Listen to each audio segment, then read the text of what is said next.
7 அமைச்சர்கள் வந்துட்டு ஒடுக்கப்பட்ட சமூகத்தை வந்து உட்கார வச்சிருக்காங்கன்னா அது உள்ளபடியே வரவேற்கத்தக்கது தான், பாராட்டுதலுக்குரியது தான். ஏன்னா இது வரைக்கும் அந்த ஒரு முன்னெடுப்பை 2 திராவிட கட்சியிலுமே செய்யல. அதுக்காக அவங்க எதுவுமே செய்யலங்கிற புள்ளிக்கு நான் நகர மாட்டேன். வெறும் தாவேகா பண்ணது மட்டும் தான் புரட்சிங்கிற மாதிரியான ஒரு விஷயத்தை கொண்டு வரதுக்கான காரணம் என்ன தெரியுமா? இந்த 2 கட்சியுமே ஒட்டுமொத்தமா இந்த மக்களுக்கு எதிராக இருந்த மாதிரியான ஒரு தோட்டத்தை உருவாக்கிட்டு தாவேகாவை மட்டும் குளோரிஃபை பண்ணி முன்னகர்த்தக்கூடிய வேலையை பண்றாங்க. அதுல எனக்கு உடன்பாடு கிடையாது. இது வெறும் அடையாளத்துக்காக கொடுக்கப்பட்டதா அப்படிங்கிற ஒரு புள்ளி இருக்கு. சிபிஎஸ் ஒரு பக்கம் எஸ்பி வேலுமணி அவங்க எல்லாம் சேர்ந்து ஒரு போர்க்கொடி தூக்குனாங்க, நாங்க ரிபலா மாறினாங்க. அதுல என்ன ஆச்சரியமான விஷயம்னாக்கா இவங்க ரிபல்னு சொல்லிட்டு நாங்க தாவேகாவுக்கு தான் ஆதரவு கொடுப்போம். என்ன காரணம்னாக்கா அதிமுக வளர்க்க போறோம். அதாவது தாவேகாவுக்கு ஆதரவு கொடுத்து அதிமுக எப்படி வளர்க்க முடியும் அப்படிங்கிற தியரியை இனிமேட்டு தான் அவங்க எழுதி விளக்கம் கொடுத்து அது எல்லாருக்கும் பரப்புரை செய்யணும். அது எப்படின்னு எனக்கு புரியல நிச்சயமா.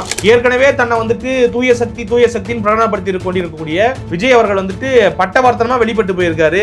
எல்லாரும் முன்னாடி வந்துட்டு எப்படி சொல்றது எக்ஸ்போஸ் ஆகி போய் நிக்கிறாரு அப்படின்னு சொல்லலாம். தாவேகா செஞ்சிருக்கக்கூடிய வேலை இருக்கு தெரியுமா? அது ஒட்டுமொத்தமா அரசியல் அறம்னு ஒண்ணு இருக்குன்னா அதற்கு எதிரான ஒரு அப்பட்டமான ஒரு அயோக்கியத்தனத்தை செஞ்சிருக்காங்க. சோஃபா வரும் முன்னே முதலமைச்சர் வருவார் பின்னேன்னு சொல்லிட்டு, அப்ப இந்த மாதிரியான ஒரு அரசியலை திமுக அதிமுக கையில் எடுத்ததே கிடையாது. இன்னொரு கட்சி உடைக்கிற வேலையை பார்த்தது கிடையாது. இதை வந்து பாஜக வட மாநிலங்கள்ல செஞ்சுக்கிட்டு இருந்தாங்க. இது எவ்வளவு கேவலம்! இது குதிரை பேரம் அப்படிங்கிற பொருள் வந்து நிக்குது. இப்ப அவர் வந்துட்டு என்ன பண்ணிக்கிட்டு இருக்காரு அப்படின்னாக்கா உத்தரவிடுகிறேன்.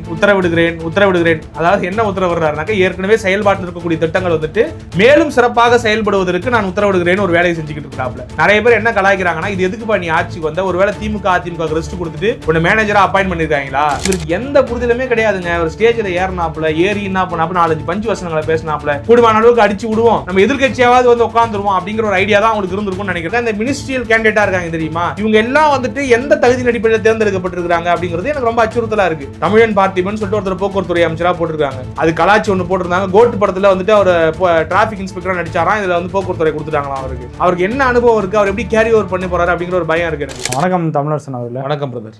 இப்போ வந்து பார்த்தீங்கன்னா தாவேகாவோட மந்திரி சபை வந்து விரிவாக்கியிருக்காங்க.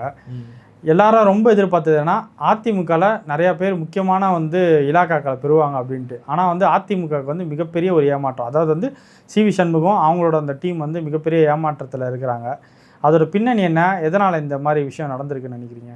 ஓகே, முதல்ல என்னன்னாக்கா எல்லாரும் எதிர்பார்த்தாங்க ஆரம்பத்தில் வந்து மினிஸ்ட்ரி உருவாக்கும் பொழுது நிறைய பேர் அதில் இடம்பெற்றிருப்பாங்க அப்படின்னு சொல்லிட்டு. ஆனால் அப்படியான ஒரு சூழல் இல்லை. வெறும் 9 பேர் மட்டும்தான் அந்த மினிஸ்ட்ரி இடம்பெற்றிருந்தாங்க. கூடுதலாக வந்து முதல்வர் தலைமை அமைச்சர் இருந்தாப்புல. சரி, எப்படி பார்த்தாலும் வெளியில் வந்துட்டு ஒரு 35 அமைச்சர்னு கணக்கு பண்ணால் கூட ஒரு 25 அமைச்சர்கள் இடம் வந்து காலியாக இருக்குது. ஏன்னா 15% அப்படிங்கிறதான் வந்துட்டு கான்ஸ்டியூஷன் சொல்லுது. அதாவது ஒட்டுமொத்தமாக இருக்கக்கூடிய அந்த அசம்பிளி மெம்பரில் 35 பேர் 15% அப்படிங்கிறது தான்.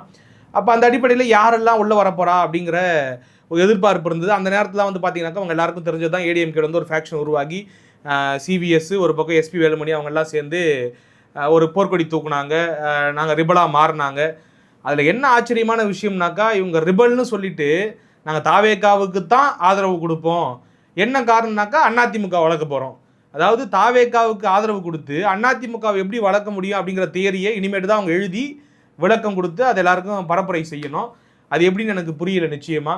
அவங்களுடைய ஒரே நோக்கம் நம்ம எப்படி புரிஞ்சுக்கிறோம்னாக்கா நம்ம எப்படியாவது அதிகாரத்தை நோக்கி போயிடணும், அந்த அமைச்சர் பதவியை சுவைச்சிடணும். பொதுவாகவே வந்துட்டு ஒரு விஷயம் இருக்குது என்னென்னா, நீங்கள் திமுக அதிமுக டிஃபரன்ஷியேட் பண்ணி பார்க்கலாம் இந்த விஷயத்தில். திமுகங்கிறது வந்துட்டு திராவிட இயக்க வரலாற்றில் வேர். இந்த வேர்லேருந்து உருவான கிளை தான் அதிமுக. வேருக்கு எப்பவுமே பிடிமானம் அதிகமாக இருக்கும், கிளை வந்துட்டு அந்தளவுக்கு பிடிமானம் இல்லாமல் இருக்கும்.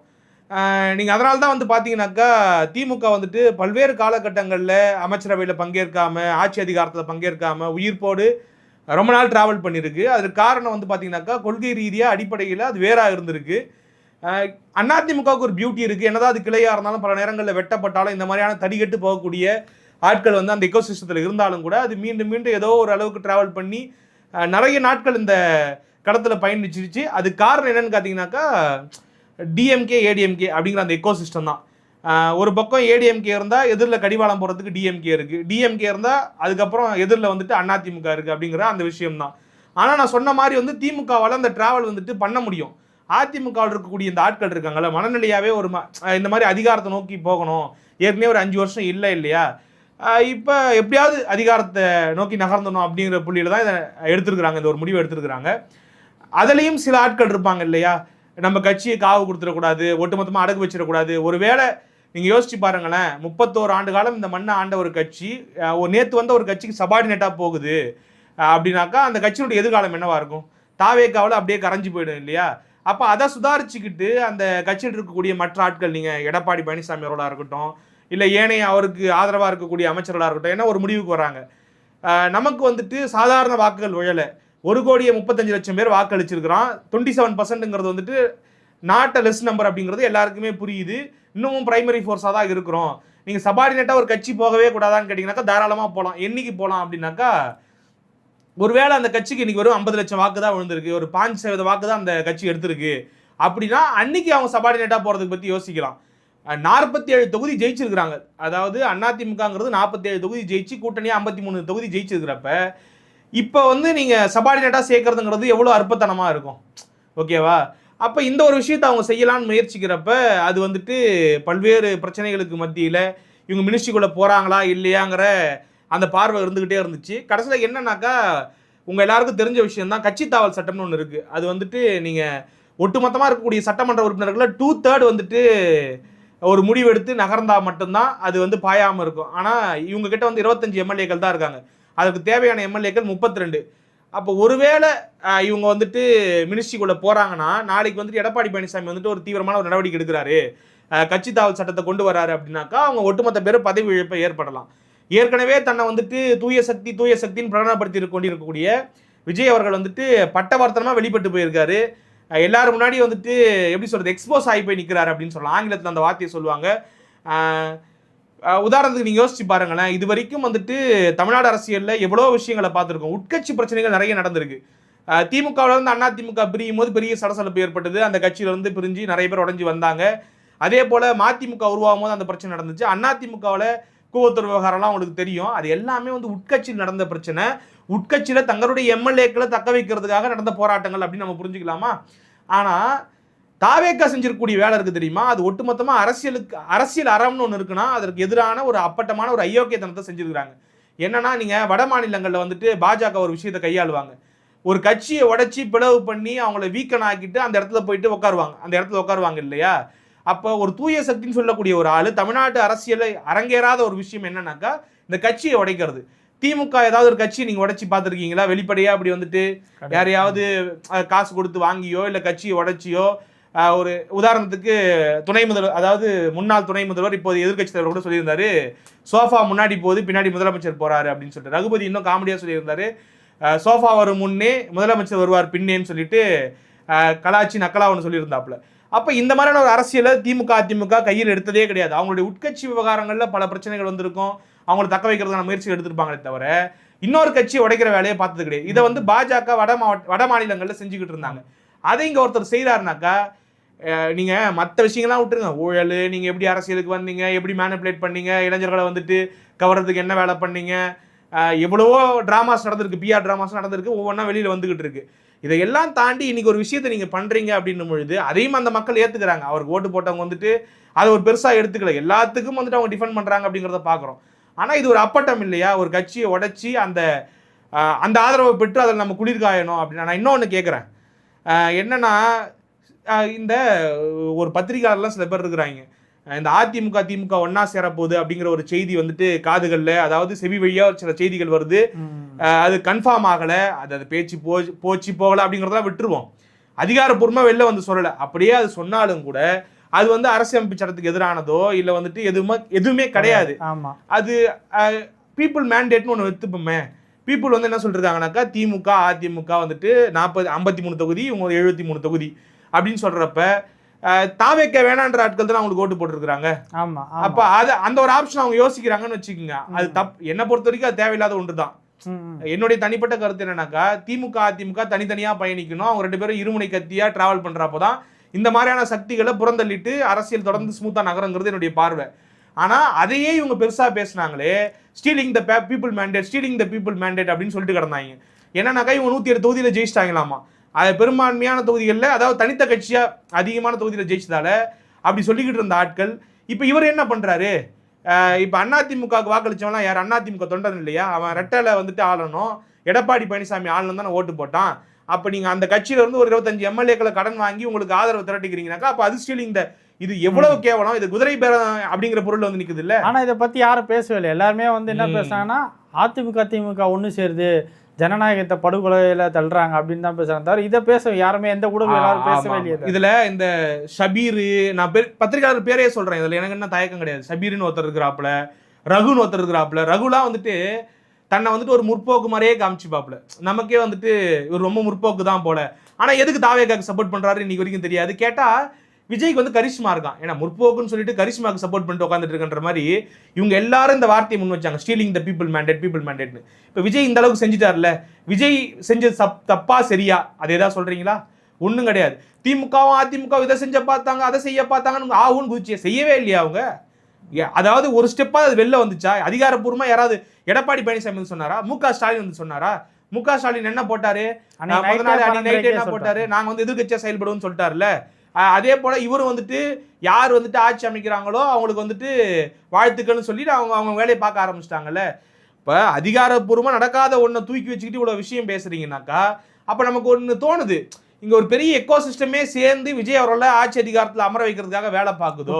அதாவது வந்து கட்டைகள் அந்த பில்டிங் ஸ்ட்ராங்காக இருக்கிறதுக்காக நிறைய அந்த ஒரு நிலை தான் வந்து நடக்குது. அதே மாதிரி வந்து பார்த்தீங்கன்னா இப்போ வந்து வைகோ அவர்கள் வந்து திமுகலேருந்து தான் பிரிஞ்சு போனாங்க, திரும்பி வந்து திமுகலேருந்து கூட்டணி வச்சாங்க. ஸோ வந்து இதுவும் கிட்டத்தட்ட அதே மாதிரி தான். அதிமுகவும் ஒரு காலத்தில் வந்து திமுகவில் இருந்தது. இப்போ அந்த பேச்சு இது வந்து ஜனநாயகத்துக்கு எதிரான விஷயமும் கிடையாது. ஆனால் வந்து இதை வந்து அவங்க வந்து என்ன பண்ணுறது, அதாவது என்னென்னா விஜய் எப்படியாச்சும் சிஎம் ஆக்கணும்னு ஒரு பிளான் வச்சும் போது இவங்க வந்து அதை திருப்பி கெடுக்கிறாங்களோ அப்படின்ட்டு. அப்போனா இவங்க எல்லாருமே விஜயை வந்து சிஎம் ஆக்குறது தான் இவ்வளோ நாள் உழைச்சிட்டு இருந்தாங்களோ இந்த ஊடகவியலாளர்கள், இந்த ஊடகம் எல்லாமோ அப்படின்ற ஒரு சந்தேகம் இல்லை. இப்போ நிறைய விஷயங்கள் வந்து வெளியில் பேசிக்கிட்டு இருக்காங்கல்ல, ஒரு பெரிய பிஆர் டீம் ஒர்க் பண்ணுறதுக்கு ஒரு மாஃபியா மாதிரியான வேலைகள் பார்த்துருக்காங்க. அந்த மாஃபியா கும்பலில் இவங்கள ஒரு ஆட்களோ அப்படிங்கிற சந்தேகம் நமக்கு இயல்பாகவே வருது. ரெண்டாவது, இவங்க என்ன திரும்ப அங்கே பிரகடனப்படுத்த முயற்சி பண்ணுறாங்கனாக்கா திமுக அதிமுக சேரவே கூடாத கட்சிகள் அப்படிங்கிற மாதிரியான ஒரு முயற்சி எடுக்கிறாங்க. ரெண்டாவது, நான் அதான் சொல்கிறேன், நீங்கள் சேராதீங்க தயவு செஞ்சு. இன்னைக்கு திடீர்னு அடித்த காற்றுல பறந்த ஒரு பேப்பர் அது ஒரு நாள் செட்டில் ஆகி நிற்க போகுது. நீங்கள் 2 பேரும் சேர்ந்து டிராவல் பண்ணி திராவிட அரசியலை தீர்க்கமாக கையாளும் பொழுது தான் இங்கே வந்துட்டு இந்த சமூகம் வந்து இந்த அளவுக்கு வளர்ந்துருக்கு. 60 ஆண்டுகளில் இவ்வளோ பயணப்பட்டு இவ்வளோ தூரம் நம்ம பெரிய ஏற்றத்தை கண்டிருக்கிறோம் அப்படிங்கிறத எனக்கு மாற்று கருத்து கிடையாது. ஆனால் ஒரு வேளை ஏதோ ஒரு கட்சி வந்துட்டு பலவீனப்படக்கூடிய ஒரு சூழல் ஏற்படுது திராவிட கட்சிகளில் ஒன்று அப்படின்னாக்கா அவருடைய நேச்சுரல் வேலையாக யார் இருப்பாங்க? நான் உதாரணத்துக்கு கேட்குறேன், நீங்களே சொன்னீங்கல்ல, இப்போ மதிமுக வந்து இன்னைக்கு திமுக கூட கூட்டணி வச்சிருக்குது, திரிணாமுல் காங்கிரஸ் வெளில போயிட்டு காங்கிரஸ் கூட கூட்டணி வைக்குது, தேசியவாத காங்கிரஸ் வெளில போயிட்டு காங்கிரஸ் கூட கூட்டணி வைக்குது. இப்படி பல கட்சிகள் வந்துட்டு வெளில போயிட்டு நீங்கள் ஆட்டோமேட்டிக்காக அப்போ வந்துட்டு அதிமுகவுக்கு அண்ணாதுரை தலைவர், திமுக யார் தலைவர்? அண்ணாதுரை தான் தலைவர். அப்போ ஐடியாலஜிக்கலா ஒரே லீடர் தான் அவங்க ஃபாலோ பண்றாங்க, அண்ணாயிசம் சொல்லி தான் அவங்களும் டிராவல் பண்றாங்க. அவங்களுடைய அதாவது கொள்கை திட்டங்களை செயல்படுத்துறதுலன்னா வித்தியாசங்கள் மாறுபாடுகள் இருக்கலாமே தவிர 2 பேருக்கு ஒரே டிராவல் தான். அண்ணா எந்த 3 விஷயத்தை வந்து முன்னிறுத்திட்டு போனாரோ அதே 3 விஷயத்தை திமுக காப்பாத்திருக்கா, அதே 3 விஷயத்தை அண்ணா திமுக காப்பாத்திருக்கா. இன்னைக்கு தாவேக்க வந்தோடனே நம்ம எல்லாருக்கும் அச்சம் வருதா, அதை வந்து பறி கொடுத்துருவாங்களோ, அதை வந்துட்டு செய்யாம விட்டுருவாங்களோன்னு அச்சம் வருதா? அப்ப இவங்க 2 பேரும் சேரக்கூடாத கட்சி கிடையாது. அதாவது அன்னைக்கு ஒரு பிணக்கு ஏற்படுது. இன்னும் கேட்டீங்கன்னாக்கா எம்ஜிஆர் காலத்திலே வந்து அதிமுகவும் திமுகவும் இணைப்பதற்கான வேலைப்பாடுகள்லாம் நடந்துச்சு, முயற்சிலாம் எடுக்கப்பட்டது, அது அப்புறம் தவிர்க்கப்பட்டது அப்படிங்கிறது எல்லாருக்கும் தெரிஞ்ச விஷயம் தான். ஆக அது ஒன்றும் என்னை பொறுத்த வரைக்கும் நாளைக்கு ஒரு வேளை ஒரு சைடு நின்று திராவிடம் போராட வேண்டிய கட்டாயம் வந்துச்சு. இன்னைக்கு 2 பக்கமும் திராவிடம் நின்று திராவிட அரசியலில் பயணிக்கிறதால எந்த சிக்கல் இல்லாமல் தமிழ்நாடு இருக்குது. நாளைக்கு இந்த அரசியலை விழுங்கிட்டு ஒட்டுமொத்தமாக இந்த ஸ்பேஸை வந்துட்டு வேறு சில 2 சக்திகள் விழுங்கிக்கிட்டு அதை வந்து இந்த களமாக மாற்ற போகிறாங்க. உதாரணத்துக்கு இப்போ டிவிகே இருக்குது, டிவிகேக்கு எதிர்த்தாப்புல வேறு ஏதோ ஒரு ஃபோர்ஸ் வருது. ஒரு எக்ஸாம்பிளுக்கு பிஜேபின்னு வச்சுப்போமே, டிவிகே விசஸ் பிஜேபின்னு களம் மாறுறதுக்கான வேலைப்பாடு நடக்குதுனாக்கா அன்னைக்கு திமுக அதிமுக சேரத்துல என்ன தப்பா இருக்க முடியும்? திமுகவுக்கு சபார்டினேட்டா அதிமுக போகுது, இல்லை அதிமுக எந்த கட்சி வலிமையா இருக்கோ அந்த கட்சிக்கு சபார்டினேட்டா ஒரு கட்சி போய் நிற்க போகுது. இப்போ திமுக வலிமையா இருக்குன்னா அதிமுக போய் சபார்டினேட்டா போய் நிற்க போகுது. அப்போ இவங்க எல்லாரும் ஒன்று பண்ணிக்கிட்டே இருக்காங்க. அரசியலுங்கிறது அந்தந்த கால சூழலுக்கு எடுக்கப்படுற முடிவுகள் தான் தவிர கட்சிகள் வெவ்வேறையா இருக்கலாம். ஆனால் கொள்கை என்ன, டிரைவ் பண்ணக்கூடிய விஷயம் என்ன, 2 கட்சிக்கு ஒன்று தானே. திராவிடியன் ஐடியாலஜி தான் டிரைவ் பண்ணுது. அப்போ ஐடியாலஜி தான் அரசியலை சண்டை போடும். நீங்கள் ஏன் நம்ம வந்துட்டு ஒரு உதாரணத்துக்கு இப்போ நம்ம எப்பயுமே வந்துட்டு அடிக்கடி சொல்கிறாங்கல்ல, திமுக வந்துட்டு பெரியார்மன் ஏன் திரும்ப சொல்கிறாங்க? பெரியாருக்கும் தமிழ்நாட்டினுடைய வாக்கரசியலுக்கு சம்மந்தமே கிடையாது. உங்களுக்கே நல்லா தெரியும், பெரியார் வாக்கரசியலில் பங்கெடுக்கவே கிடையாது. இன்னும் கேட்டிங்கனாக்கா திமுகவை கடுமையாக எதிர்த்தவர், திமுக ஆட்சி அதிகாரத்தில் உட்கார்ற வரைக்கும் அவ்வளோ வேகமாக எதிர்த்தவர். ஆனாலும் கூட என்னைக்காவது ஒரு நாள் அரசியலில் பிரச்சனை வருது, நமக்கு நேரெதிராக இருக்கக்கூடிய இன்னொரு ஐடியாலஜி வந்துட்டு நம்மளுக்கு எதிராக போர் தொடுக்குதுனாக்கா பெரியாருங்கிற கூர்வால தான் நம்ம எடுத்து தூக்குறோம். அப்போ அந்த தேவை எங்கேருந்து வருதுன்னா, அப்போ ஐடியாலஜிக்கலாக ஒரு விஷயத்தை முன்னிறுத்தி அரசியல் பண்ண முடியுங்கிற புரிதல் இங்கே யாருக்கும் கிடையாது. அப்ப அப்ப அரசியலுங்கிறது வந்துட்டு கால சூழலுக்கு ஏற்ப தீர்மானிக்கிறதா, இந்த முடிவு தான் இருக்கணும் அந்த முடிவு தான் இருக்குன்னு யாரும் சொல்ல முடியாது. இவங்க எல்லாரும் ஒரு விஷயத்த ஃப்ரேம் பண்ண பாக்குறாங்க மக்கள் முன்னாடி. என்னன்னாக்கா இந்த 2 கட்சி தப்பான கட்சி, என்ன சொல்ல வராங்கனாக்கா அதிகாரத்துக்காக இவங்க 2 பேரும் என்ன சமரசம்னா செஞ்சுப்பாங்க அப்படின்னு சொல்லிட்டு. நான் என்ன சொல்றேன், எதிரிக்கு எதிரி நண்பன் ஒன்று சேர்ந்து நம்மள தளபதி அழிக்க பார்க்குறாங்க. இது எல்லாமே ஒரு சினிமா, ஒரு டிராமா தான் இது எல்லாமே. நான் என்ன சொல்றேன்னா, அரசியல்ல மக்களுக்கு இது சரிதான்னாக்கா எந்த முடிவும் எடுக்கப்படலாம் அப்படிங்கிறது தான். சில பேர் சொன்னாங்க தெரியுமா, இந்த நிறைய பேர் ரைட்டர்ஸ் எழுதுலாம் பார்த்தேன், அதிமுக திமுகவுக்கு மக்கள் மீது நலனே கிடையாது, பதவி வெறி தான் அவங்களுக்கு அப்படின்னா. ஒன்னை பொறுத்த வரைக்கும் மக்கள் நலன்கிறது வந்துட்டு தாவேக்கா அதிகாரத்தில் உட்கார்றது. அவங்கள பொறுத்த வரைக்கும் மக்கள் நலன்கிறது 60 வருஷம் நம்ம அந்த தேரை கட்டி இழுத்து கொண்டு வந்துட்டோம், இந்த தாவேக்கா உட்காந்து சீரழிச்சிட்டு போயிடக்கூடாதுன்னு நல்ல எண்ணத்துல கூட ஒரு பேச்சு எடுத்துக்கலாம், அப்படி யோசிச்சிருக்கலாம் இல்லையா. 10 நாள் ஆச்சு, அதை கண்டிப்பா இப்போ ஃபீல் பண்ணியிருப்பாங்கன்னு தான் நினைக்கிறேன், தோணுது நம்மளுக்கு. நிறைய விஷயங்கள் போய்கிட்டு இருக்கு இப்போ இந்த 10 நாட்களுக்குள்ள. ஆமா, இப்போ அதே மாதிரி வந்து பார்த்தீங்கன்னா வந்து எப்பயுமே இப்போ போன வாட்டி ஆட்சியில் வந்து எப்பயுமே ஒரு புதுசாக ஒருத்தவங்க பதவி இருக்கிறாங்கன்னா அந்த ஃபஸ்ட்டு போடுற கையெழுத்து வந்து மிகப்பெரிய ஒரு அளவில் பேச்சு பொருளாக இருக்கும். ஒரு மாதத்துக்கு அதை பற்றி பேசுவாங்க, டக்குன்னு வந்து அது மக்கள்கிட்ட வந்து செயல்பாடாக இருக்கும். அது மாதிரி லாஸ்ட்டாக திமுக வந்து என்ன கையெழுத்து போட்டாங்கன்னா பெண்களுக்கான இலவச பேருந்து அது போட்டாங்க. அதை அடுத்த நிமிடமே வந்து அதை வந்து ஒர்க் அவுட்டில் வந்து எல்லாருமே அதை யூஸ் பண்ண ஆரம்பிச்சிட்டாங்க. ஆனால் வந்து தாவேக்கா கிட்ட மிகவும் எதிர்பார்த்தது அனைத்து மகளிருக்கும் இலவச பேருந்தாக இருக்கும்னு எதிர்பார்த்தாங்க, இல்லை 2500 இருக்கும்னு எதிர்பார்த்தாங்க. ஆனால் வந்து என்னென்னா மாதத்துக்கு 200 யூனிட்னு சொல்லிட்டு 2 மாதத்துக்கு 200 யூனிட்டு, அதுவும் 500 யூனிட்டு ஸ்லாபுக்குள்ளே வச்சு அடைச்சது. அதுக்கப்புறம் தொடர்ந்து அதை தவிர்த்து மற்றதெல்லாம் ஆல்ரெடி இருந்த திட்டத்தையே இது மாதிரி பண்ணுறாங்களா, அது என்ன நினைக்கிறீங்க? அது ஓகே, என்னென்னா இந்த யூனிட் மேட்டருக்கு அப்புறம் வர நான் நீங்கள் சொன்னதுக்காக அதை சொல்கிறேன். என்னென்னா இப்போ அவர் வந்துட்டு என்ன பண்ணிக்கிட்டு இருக்காரு அப்படின்னாக்கா, உத்தரவிடுகிறேன். அதாவது என்ன உத்தரவிடுறாருனாக்கா, ஏற்கனவே செயல்பாட்டில் இருக்கக்கூடிய திட்டங்கள் வந்துட்டு மேலும் சிறப்பாக செயல்படுவதற்கு நான் உத்தரவிடுகிறேன்னு ஒரு வேலையை செஞ்சுக்கிட்டு இருக்கிறாப்புல.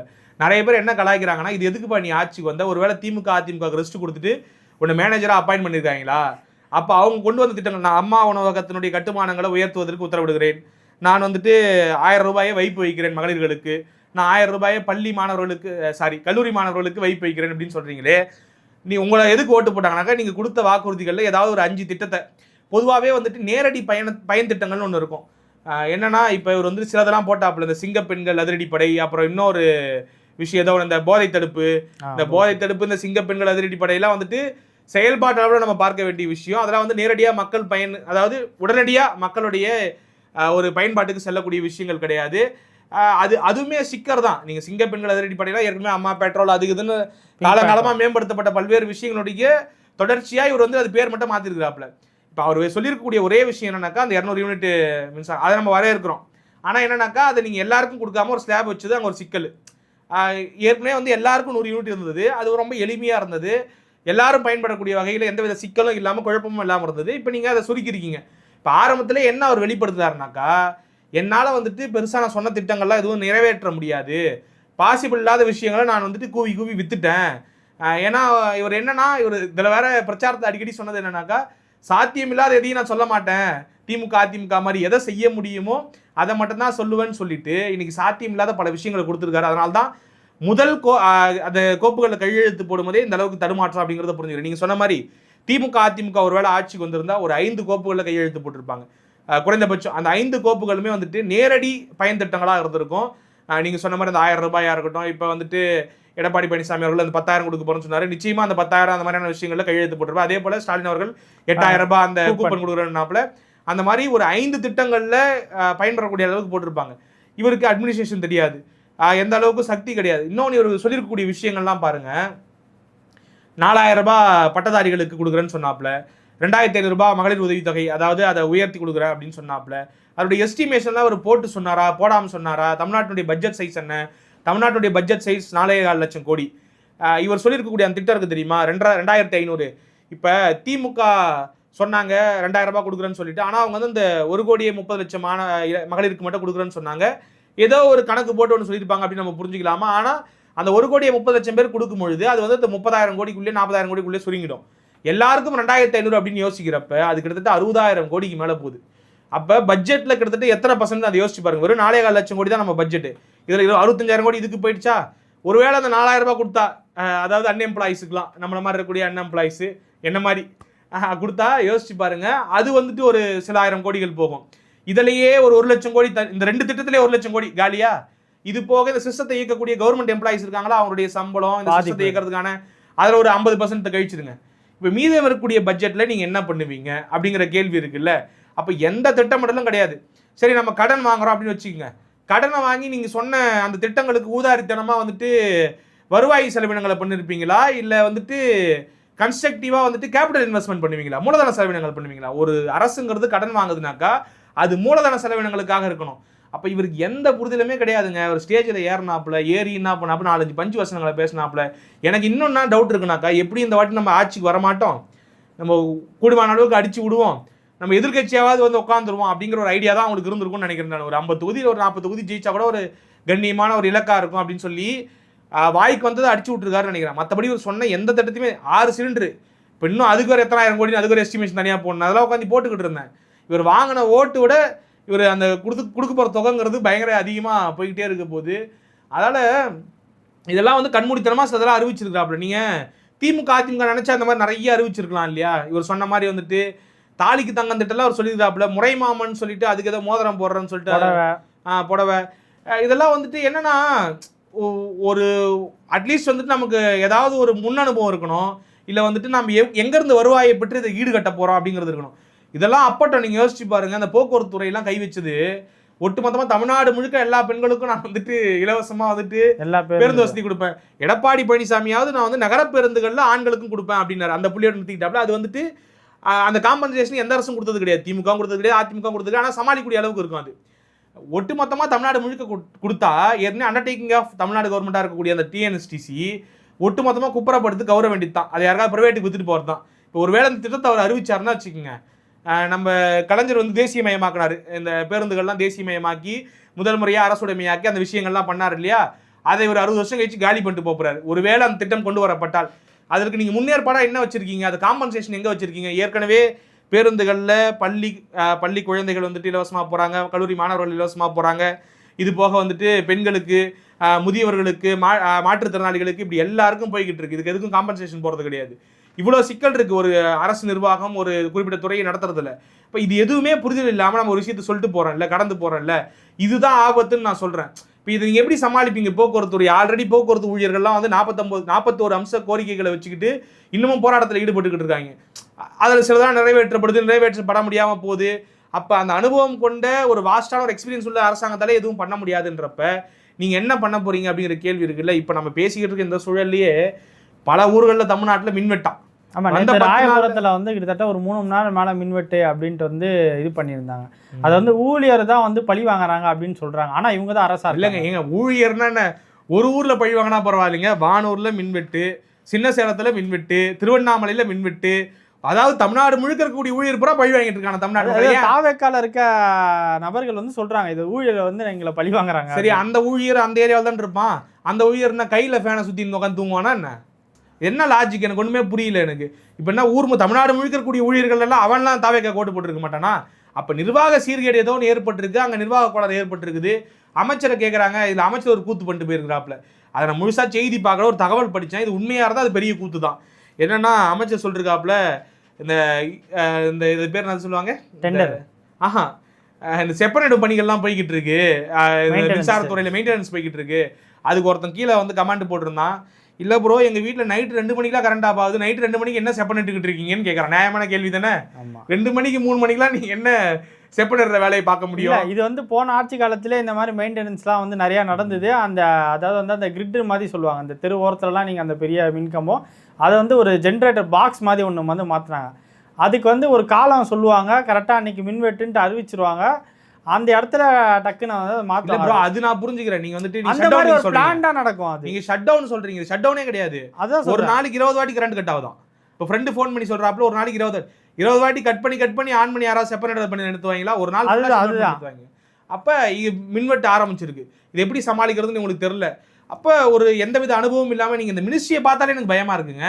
இப்போ நிறைய பேர் இந்த மினிஸ்ட்ரியை பற்றி டிஸ்கஸ் பண்ணால் அது ஒரு தனி விவாதம். இப்போ அதே மாதிரி எடுத்துக்காட்டாக இப்போ வந்து நீங்கள் வந்து ஒரு அலுவலகத்தில் உங்களை வந்து ஒரு பெரிய ஒரு அதிகாரியாக உங்களை நியமிச்சிருக்காங்க. நீங்கள் வந்த உடனே இந்த அலுவலகத்தில் எதுவுமே இல்லை, எல்லாமே வேஸ்ட்டாக இருக்குது அப்படின்னு சொன்னால் இந்த அலுவலகத்துக்கு வேலை செய்கிறதுக்கோ இல்லை இந்த அலுவலகத்தில் ஏதாச்சும் ஒரு இன்வெஸ்ட்மெண்ட் பண்ணுறதுக்கோ யாராச்சும் வருவாங்களா? அந்த மாதிரி நம்மளோட இண்டஸ்ட்ரியல் மினிஸ்டர் வந்து கீர்த்தனா வந்து ஃபுல்லாக கடனாக இருக்குது அப்படின்ட்டு வந்து ஒரு இண்டஸ்ட்ரியல் மினிஸ்டர் சொல்கிறத வந்து எப்படி பார்க்குறீங்க? இல்லை இது யூஸ்வலாக எல்லா கட்சியும் சொல்கிறது தான், கஜானா காலி ஆயிடுச்சுன்னு சொல்லுவாங்க ஆட்சிக்கு வரும்பொழுது. அது சொல்கிறதோடு நிறுத்திக்கிட்டா பரவாயில்ல, ஆனால் அடுத்தடுத்த முன்னெடுப்புகள் ஒன்று இருக்குல்ல, ஒன்று அதை பண்ணுவாங்க. சாரி, இதெல்லாம் இந்த சரி பண்ணிட்டு நாங்கள் இது அதுக்கு அடுத்த முன்னெடுப்பு பண்ணுறோம், அதுக்கான தெளிவான ஒரு பதிலை கொடுத்துட்டு நகர்ந்துருந்தாங்கன்னா பிரச்சனை கிடையாது. வெறுமனே ஒரு பழி சொல் மட்டும் சொல்லிட்டு கடந்து போகிறத வெறும் பிரோஜனம் கிடையாதுன்ற. ரெண்டாவது வந்துட்டு இந்த கஜானா காலிங்கிறதே அரசியலுக்காக சொல்லப்படுற ஒரு வார்த்தை தான். திமுக சொன்னாலும் சரி, அதிமுக சொன்னாலும் சரி, தாவேகா சொன்னாலும் சரி. ஆனால் இதெல்லாம் மீறி ஒரு இன்ஃப்ராஸ்ட்ரக்சரை தமிழ்நாடு உருவாக்கி வச்சிருக்கு. அதை சரியாக பயன்படுத்தக்கூடிய திறமை நம்ம கிட்ட இருந்ததுனாக்கா இதெல்லாம் பேச வேண்டிய அவசியமே கிடையாது. என்னன்னா இந்த 60 ஆண்டுகால பயணத்தில் வந்துட்டு ஏதோ ஒன்றுமே செய்யாமல் எதுவுமே இங்கே உருவாகலை அப்படிங்கிறத நம்ம புரிஞ்சுக்கிறோம். என்னன்னா ஒரு இன்ஃப்ராஸ்ட்ரக்சர் எப்படி வந்துட்டு ஒரு தொழில் நிறுவனம் வந்து இங்கே முதலீடு செய்கிறதுக்கு வரும்னாக்கா, இங்கே போதுமான அளவுக்கு மின்சாரத்தை கொடுக்கறதுக்கு அந்த அரசாங்கம் தயாராக இருக்குதா, தங்கு தடையின்றி மின்சாரத்தை கொடுக்குதா அப்படிங்கிற ஒரு கேள்வி இருக்குல்ல. அப்போ மின்மிகை மாநிலமாக இது இருக்காங்கிறத ஃபஸ்ட்டு பார்ப்பாங்க. ரெண்டாவது போர்ட் வசதி இருக்கா, துறைமுகங்கள் வந்துட்டு இங்கே சீராக வந்து இருக்குதா அப்படிங்கிறது. அப்போ சென்னை மாதிரியான இடங்களில் ஏன் தொடர்ச்சியாக நிறுவனங்கள் வந்து நிறுவப்படுதுனாக்கா இங்கே போர்ட் இருக்குது. அப்போ இந்த மாதிரி போக்குவரத்துக்கு வசதியான எல்லா சூழலும் இங்கே இருக்குதா அப்படிங்கிற எல்லா விஷயத்தையும் கன்சிடர் பண்ணி அந்த வகையில் நம்ம பார்க்குறப்ப இன்ஃப்ராஸ்ட்ரக்சராக உங்களுக்கே தெரியும், இந்தியாவிலேயே பெட்டரான இன்ஃப்ராஸ்ட்ரக்சர் கொண்டிருக்கக்கூடிய மாநிலம் வந்துட்டு அது வந்துட்டு நீங்கள் போக்குவரத்தாக இருக்கட்டும், இல்லை வேறு சில எந்த விடயமாக இருந்தால் அதை நம்ம சிறப்பாக பண்ணியிருக்கிறோம். எல்லாமே வந்துட்டு ஒரு தொடர்ச்சி தான். ஒவ்வொரு ஆட்சியிலையும் வந்து அதை பண்ணி பண்ணி பண்ணி மெயின்டைன் பண்ணி அந்த கனெக்டிவிட்டியில் தான் போயிருக்கோம். இப்போ என்னன்னாக்கா நம்ம ஒரு விஷயத்தை செஞ்சுட்டோம்.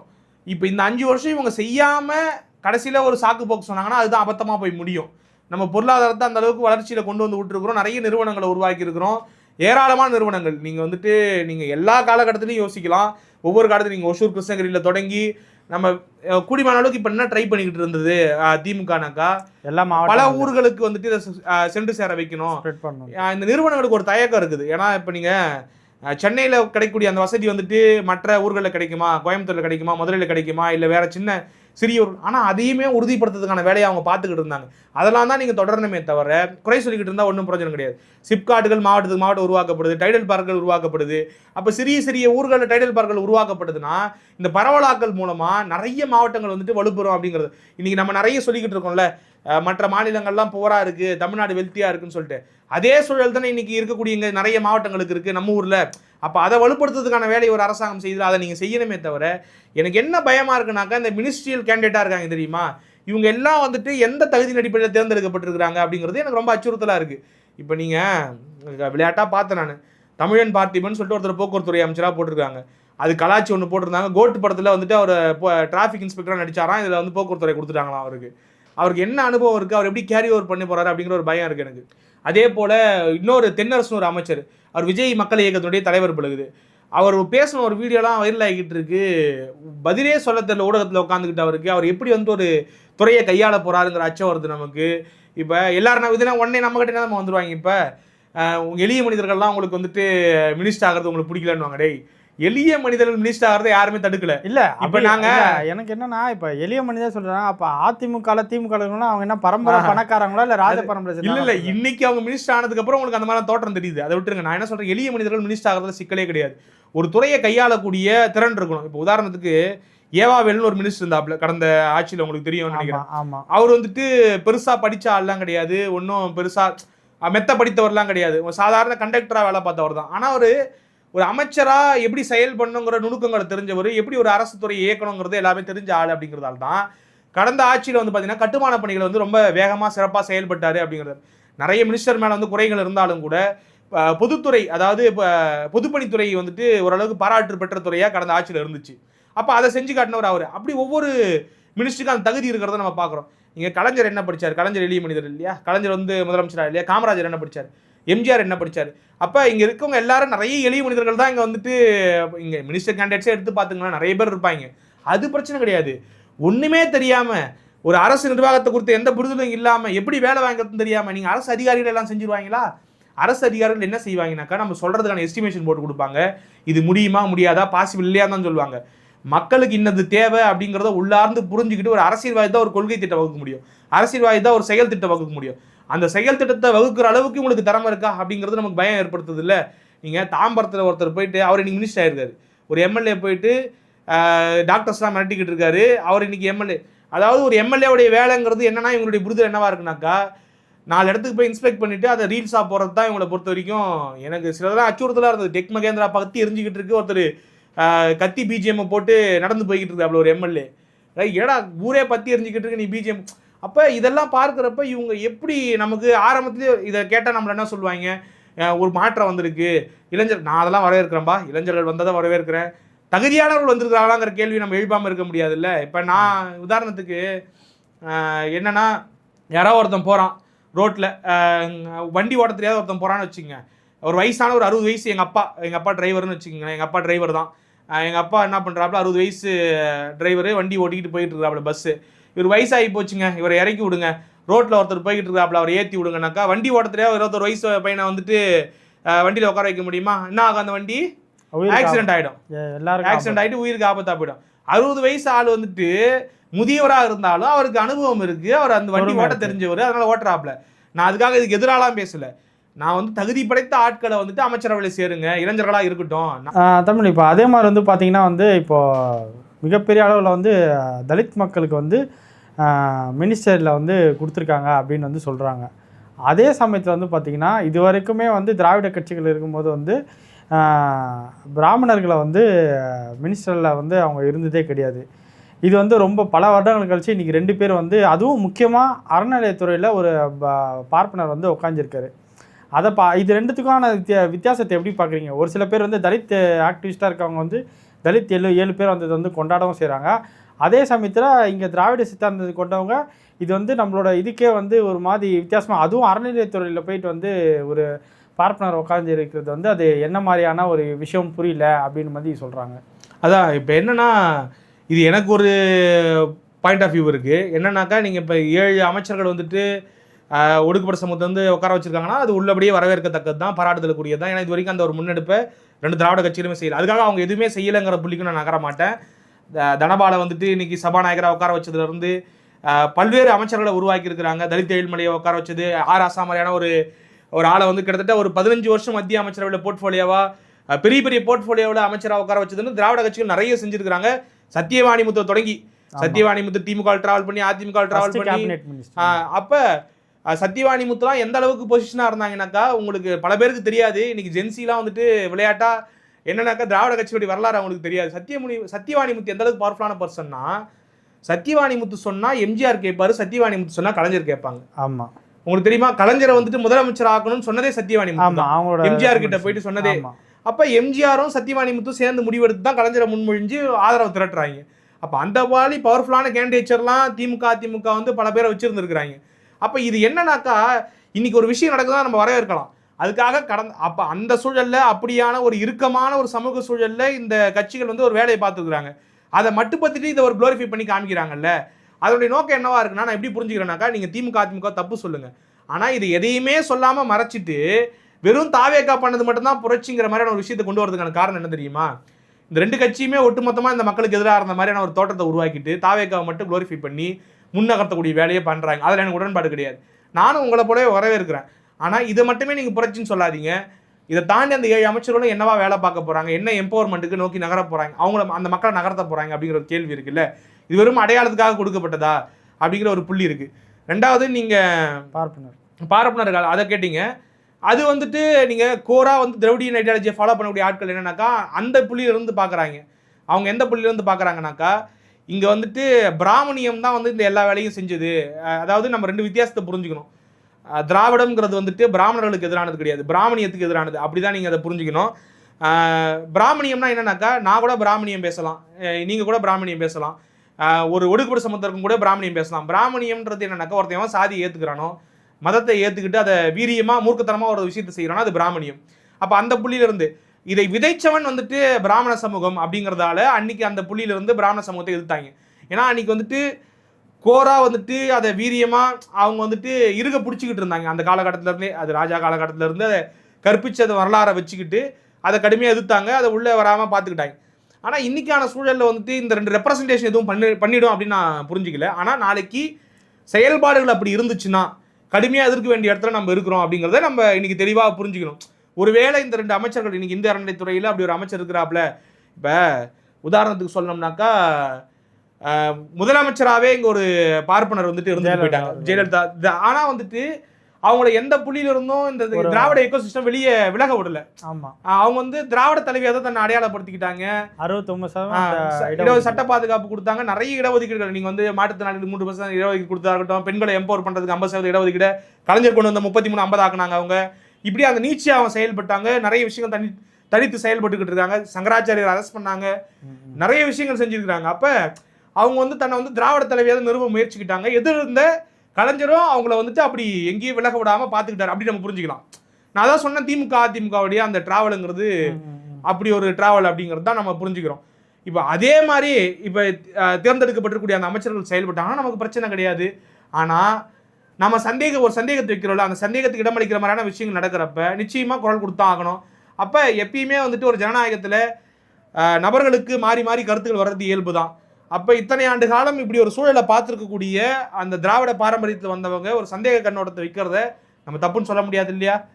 அப்போ அதை நம்ம அவங்கள பதவி ஏற்க வேணாம்னு நம்ம சொல்ல முடியாது. பதவி ஏற்கட்டும், செயல்பாடுகள் நடக்கட்டும். உண்மையிலேயே இவங்க சந்தேகக்கூடிய விஷயங்கள் ஏதாவது நடந்ததுனாக்கா எல்லாரும் ஒன்றா சேர்ந்து கடுமையான குரல் கொடுப்போம் அப்படிங்கிறதா என்னுடைய பார்வையாக இருக்குது. ஓகே, உங்களோட தகவல்களுக்கு நன்றி. திருப்பி இன்னொரு டைம் பேசுவோம். கண்டிப்பாக நன்றி.